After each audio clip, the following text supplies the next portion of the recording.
j'espère que vous allez toutes bien. Aujourd'hui, je vous retrouve pour classer les exercices fessiers les plus faits en salle de sport, du meilleur au pire. J'en ai sélectionné 19 au total, donc j'espère que vous êtes prêtes parce que je pense qu'on va pas tout être d'accord. On dirait que je bois de la bière à la paille. Non, c'est bien de la Clearway à la pêche. Voilà. Je vais prendre mon petit ordi et on va commencer à les classer.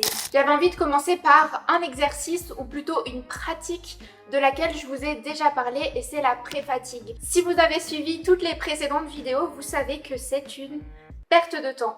Voilà, la pré-fatigue, et j'en ai fait beaucoup à l'époque, permet soi-disant de mieux recruter le muscle ou en tout cas de mieux le sentir. Mieux ressentir un muscle ne veut pas dire que c'est plus efficace. En fait, le principe de la pré-fatigue, c'est d'activer des muscles qui soi-disant sont endormis pour mieux les recruter sur des exercices polyarticulaires, type faire des abductions avec un élastique avant d'aller faire du squat pour mieux sentir ces muscles. Donc les fessiers, travailler sur le squat. Si vos fessiers sont fatigués avant de faire un squat, c'est vos quadriceps, vos adducteurs, etc. qui vont plus travailler par rapport à vos fessiers. Tout simplement parce que vos fessiers auront moins d'énergie. Vous pouvez voir un petit peu ça comme des muscles qui ont toutes des jauges d'énergie. Et si vous faites de la pré-fatigue sur vos fessiers vont déjà commencer à utiliser leur jauge d'énergie, tandis que vos quadriceps et vos adducteurs auront toujours plein d'énergie. Donc votre corps, il va aller prendre les muscles qui ont le plus d'énergie pour travailler parce qu'il est fainéant, et donc un muscle qui est déjà fatigué, il va pas chercher à le fatiguer davantage. Si vous voulez continuer à faire de la pré-fatigue, je ne vous l'empêche pas, mais au moins vous savez que c'est inutile. En deuxième exercice, j'ai mis le glute push down. C'est un exercice également que j'ai fait beaucoup à l'époque et il est surestimé. Je le vois beaucoup en ce moment sur mes réseaux sociaux, des filles qui promouvoient cet exercice comme s'il était vraiment incroyable pour les fessiers. Sachez que cet exercice n'a aucun avantage quand on le compare au step-up. En parlant du step-up, le step-up c'est un exercice qui est très efficace. Pourquoi est-ce que je compare les deux? Parce que les deux ont vraiment la même trajectoire de mouvement, ils se ressemblent très fort. Pour le glute push down, vous allez devoir charger donc cette machine qui normalement sert à délester les tractions. Plus vous chargez lourd sur le glute push down, plus le mouvement va devenir compliqué. La surcharge progressive est compliquée sur ce mouvement et ça n'apporte vraiment aucun bénéfice quand on compare au step up. Alors certes, le step up c'est un exercice qui est instable, donc vous n'allez pas savoir charger très lourd, mais quand vous le faites déjà sans aucun poids, vous soulevez votre propre poids du corps. Alors que pour soulever votre propre poids du corps sur le push-down, c'est hyper compliqué. Et en plus, le step-up va engager votre moyen fessier, donc c'est un exercice qui est vraiment efficace. Et je tiens à préciser que le step-up, c'est un exercice qui est efficace si vous l'effectuez correctement. S'il est mal effectué, alors là, on peut le mettre dans perte de temps presque. Ensuite, nous avons le sumo deadlift. Sumo deadlift surestimé également. Le sumo deadlift c'est un exercice qui est efficace si vous cherchez à développer votre force. Si vous cherchez à développer l'hypertrophie au niveau des fessiers, c'est vraiment pas optimal parce que quand on fait du sumo, on va plus être sur les quadriceps et les adducteurs et moins sur les fessiers. Donc, on va plutôt faire du soulevé de terre roumain, du deadlift roumain, qui là, on est tout au-dessus du classement. Il est optimal cet exercice pour l'hypertrophie des fessiers, car vous allez garder constamment la tension dans vos fessiers. Je sais qu'il y en a pas mal d'entre vous qui le sentent plus dans le bas du dos et dans les ischios, mais ne désespérez pas. Vraiment, si vous travaillez bien votre technique sur ce mouvement, vous allez pouvoir développer un joli gros fessier. Une fois que vous maîtrisez d'ailleurs le deadlift roumain, vous pouvez faire du deadlift roumain en B-stance. C'est une variante pour faire du deadlift roumain en unilatéral en mettant votre pointe de pied de la jambe qui ne travaille pas au niveau du talon de la jambe arrière. C'est hyper important de travailler en unilatéral pour éviter tout ce qui est déséquilibre musculaire ou pour essayer de les diminuer si vous en avez déjà. Donc n'oubliez pas d'inclure au moins un exercice unilatéral dans votre séance jambes, et aussi ça permet de varier parce que faire du deadlift roumain toutes les semaines pendant plusieurs mois, ça peut être saoulant à la longue, donc ajouter un petit peu de B-stance par-ci par-là, c'est super. En parlant de deadlift, il y a une variante de deadlift qui est le good morning. Donc c'est comme du deadlift roumain, sauf que vous avez la barre sur vos épaules, comme si vous alliez faire un squat. Celui-là, on est en pourquoi pas. C'est pas un exercice qui est mauvais, il va travailler vos fessiers. Par contre, il n'est pas optimal et il n'est pas efficace non plus parce que le fait que la barre soit sur vos épaules va engager davantage votre sangle abdominale et faire de votre sangle abdominale un facteur limitant.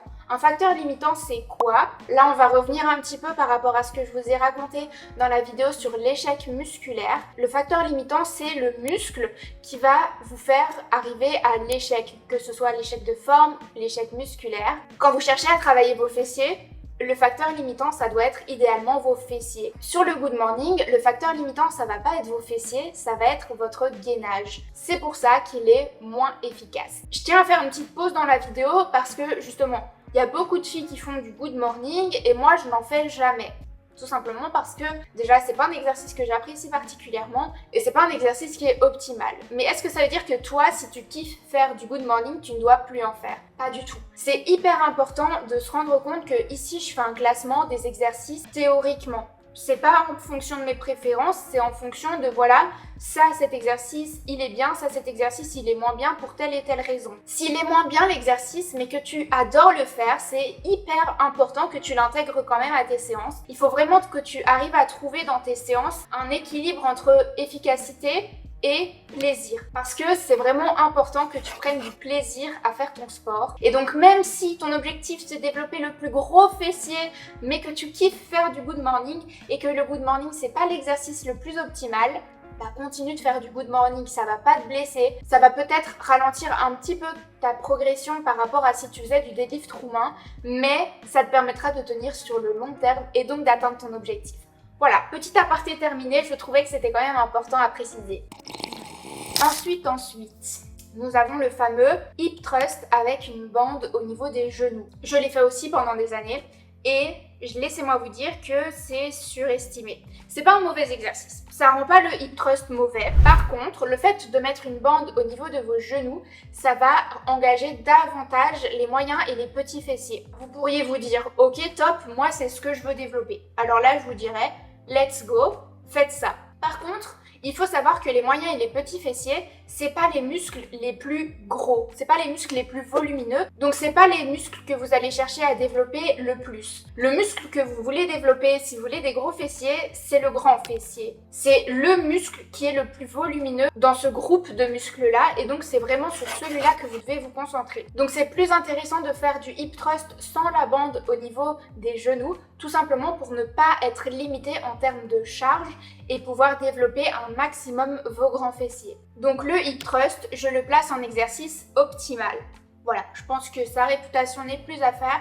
D'ailleurs, qu'on parle de hip thrust, casse glute bridge, B-stance hip thrust, pareil que pour le deadlift roumain, c'est vraiment des exercices pépites. Alors perso, je déteste le faire, mais je le fais quand même au moins une fois par semaine pour travailler mes fessiers en position courte. Par contre, son copain, le glute bridge, donc là où vous avez les épaules sur le sol, ça fait longtemps que je ne l'ai plus vu en salle de sport. Lui, je vais le mettre en pourquoi pas. Voilà. Il est là, mais je le ferai pas. Déjà parce que c'est hyper chiant. Je sais pas si vous l'avez déjà fait, mais le fait que vous soyez incliné comme ça, bah, la barre vous roule dessus. Donc c'est pas ouf. Vous devez vraiment tendre les bras pour éviter que la barre vous tombe dessus. C'est vraiment pas confortable. Il y a très peu d'amplitude de mouvement. Donc à la place de faire du glute bridge, faites du casse glute bridge, donc comme du hip thrust, sauf que vous diminuez l'amplitude pour vraiment venir isoler les fessiers. Je sais même plus comment il s'appelle lui. J'ai un trou de mémoire. Ça me reviendra, je vous le mets à l'écran. Il est surestimé et je vais vous montrer l'alternative qui est bien plus efficace dans quelques secondes. C'est un exercice qui est hyper galère à faire. Je sais pas si vous l'avez déjà fait. Si vous avez jamais fait, ne le faites pas parce que comme vous le voyez, c'est pas le plus efficace. Simplement parce que la position est vraiment pas confortable. C'est assez gênant de le faire, surtout si vous avez quelqu'un derrière vous. Et au niveau de la poigne, vous avez vos avant-bras qui sont... Voilà, juste bye l'exercice. On ne veut plus te voir en 2024 et dans les années prochaines parce que le back extension existe. Compte que je vais plutôt le mettre en efficace. Je vais vous expliquer pourquoi. Mais vraiment, le back extension, c'est un exercice qui va travailler votre fessier en position courte. Donc comme le hip thrust. C'est un exercice qui ressemble assez fort au... je sais toujours pas le nom, ça me saoule. Mais vous allez pouvoir charger beaucoup plus lourd, vous n'allez pas être limité, sauf par quelque chose qui fait qu'il n'est pas en position optimale et qu'il est plutôt en position efficace, c'est tout simplement le gainage de nouveau et plutôt les érecteurs du rachis. Le back extension, c'est un exercice qui pourrait remplacer le hip thrust si jamais vous n'aimez vraiment pas faire de hip thrust. Mais en fait, le hip thrust, c'est presque un exercice d'isolation des fessiers, alors que le back extension, peu importe votre exécution, va quand même recruter les érecteurs du rachis et les ischios, donc l'arrière de la cuisse. C'est un exercice qui est vraiment efficace pour travailler toute la chaîne postérieure et vous ne devriez pas le négliger. Vous devriez faire du back extension, que ce soit pour vos ischios, pour vos fessiers ou pour vos érecteurs du rachis. Mais en termes de développement des fessiers, le hip thrust reste supérieur.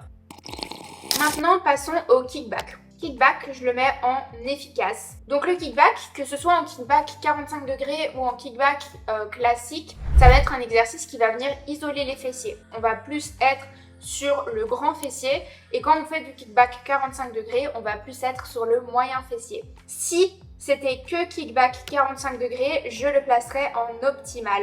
Tout simplement parce que le kickback 45 degrés, c'est, j'ai envie de dire, le seul exercice qui va permettre d'isoler presque le moyen fessier et de venir le travailler en position courte. Le moyen fessier, comme je vous l'ai dit précédemment, c'est pas le muscle le plus volumineux au niveau des fessiers, mais par contre, c'est un muscle que vous voulez quand même développer parce que ça va permettre de donner cet aspect bombé à la fesse, donc travailler un petit peu le haut de la fesse. Donc voilà, pour moi, si c'est kickback 45 degrés, je le place vraiment en optimal, mais si c'est kickback classique, je le mets plutôt en efficace. Pourquoi pas optimal si c'est kickback classique? Tout simplement parce que le hip thrust existe. Le grand fessier, c'est le muscle le plus fort du corps, le plus puissant, celui qui peut soulever le plus lourd. Et donc, si vous comparez kickback et hip thrust, vous allez vite comprendre que le hip thrust, vous allez charger beaucoup plus lourd que sur le kickback et donc que vous allez pouvoir plus travailler vos fessiers comme il faut. Ça ne veut pas dire que le kickback n'est pas efficace, mais le kickback, c'est un exercice où vous risquez d'être limité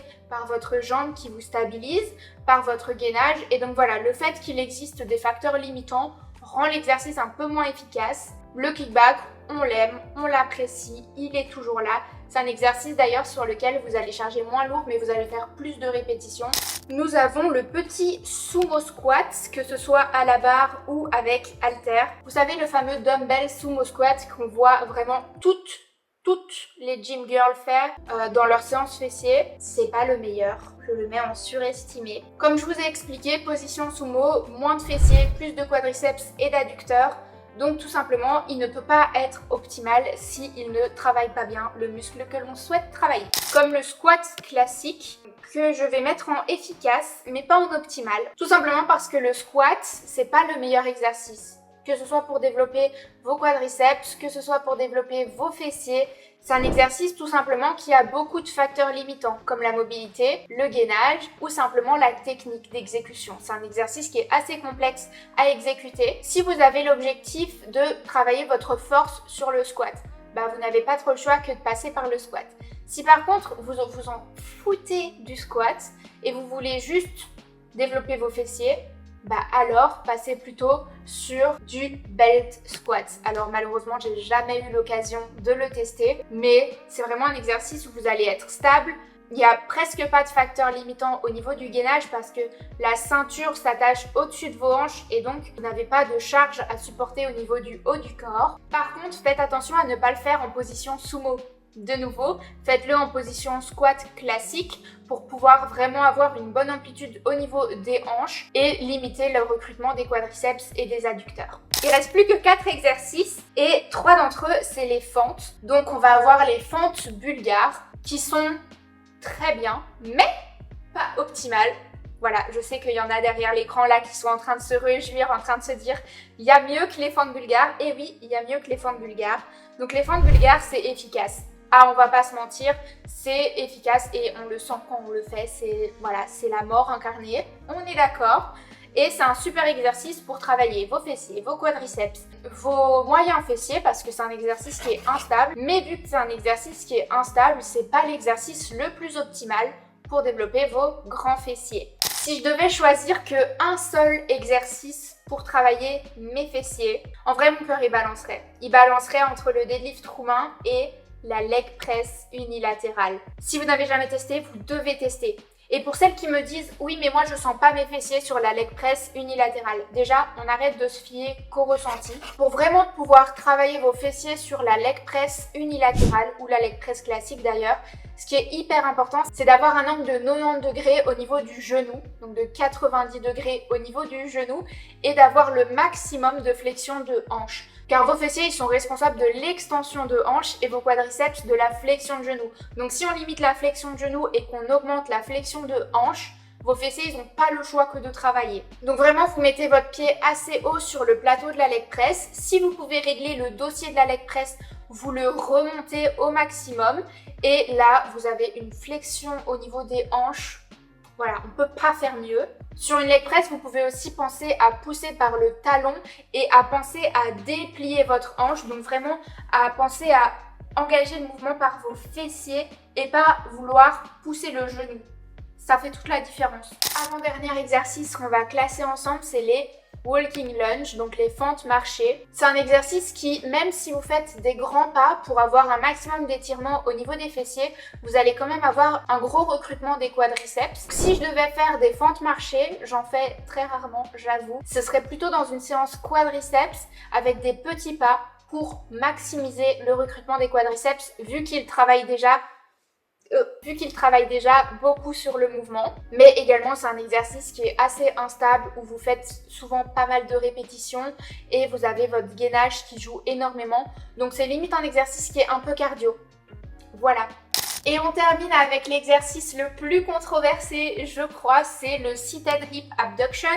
Donc vous savez, la machine où vous êtes assise et vous poussez les cuisses vers l'extérieur. C'est un exercice qui travaille votre piriforme. Est-ce que vous entendez fessier là-dedans? Non, vous n'entendez pas fessier parce que ce n'est pas un muscle que vous souhaitez développer. C'est un muscle que si vous développez trop peut créer des problèmes au niveau du nerf sciatique.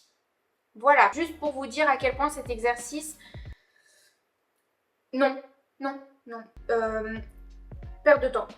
C'est pas vraiment une perte de temps parce que si vous avez des problèmes, ça peut être intéressant de renforcer votre piriforme, mais pour 99% de la population, c'est une perte de temps. Faites du kickback 45 degrés à la place.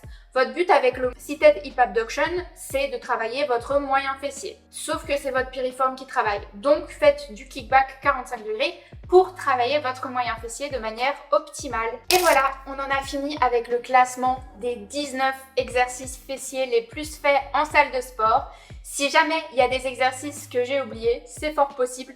Vous me dites en commentaire et je vous dis pourquoi c'est un bon exercice, pourquoi c'est un exercice que je ne recommanderais pas. J'espère que cette vidéo vous a plu, on se retrouve la semaine prochaine. Passez une bonne semaine, bisous!